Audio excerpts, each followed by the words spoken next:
नाशिक शहर हद्दीत हातामध्ये हत्यार घेऊन दहशत करणाऱ्या इस्मांवर कारवाई करण्याबाबत पोलीस आयुक्त संदीप कर्णिक, पोलीस उपायुक्त परिमंडळ 1 मोनिका राऊत यांनी आदेशित केलं होतं। त्यानुसार दिनांक 9/9/2025 रोजी 6:30 वाजताच्या सुमारास एक इसम हातात नंगी तलवार घेऊन दहशत करीत असल्याबाबत मुंबई नाका पोलीस ठाणे इथं माहिती मिळाल्यानं मुंबई नाका पोलीस ठाणेकडील वरिष्ठ पोलीस निरीक्षक विश्वास पाटील यांनी गुन्हे शोध पथकाचे पोलीस हवालदार देविदास गाडवे, पोलीस शिपाई दीपक जगदाळे, गणेश बोरनारे, आकाश सोनवणे, विशाल पाठक अशांना सदर घटनास्थळी रवाना केला। परंतु सदर इसम हा दात्रक पेट्रोल पंप इथून पळून गेल्यानं सदर पथकानं घटनास्थळावर माहिती घेतली असता सदर इसम त्याच्या मोटरसायकलमध्ये पेट्रोल भरण्याकरता सदर पंपावर आला होता।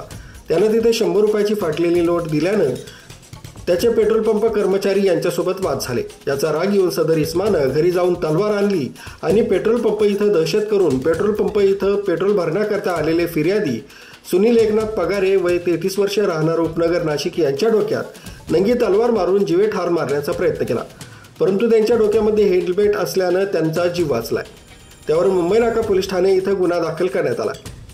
सदर तलवारधारी इसमाचा गुन्हे शोध पथकाचे अंमलदार यांनी शोध घेतला असता पोलीस शिपाई गणेश बोरनारे यांना गुप्त बातमीदारानं माहिती दिली की सदर इसम हा बजरंगवाडी इथं आहे। त्यावरून गुन्हे शोध पथकाचे अंमलदार यांनी बजरंगवाडी परिसरात सापळा रचून सदर इसमास ताब्यात घेऊन त्याचं नाव विचारलं असता त्याने त्याचं नाव मदन लक्ष्मण सोमवंशी वय 38 वर्ष राहणार साईबाबा मंदिराजवळ बजरंगवाडी नाशिक त्यास ताब्यात घेऊन मध्यरात्री अटक करण्यात आली।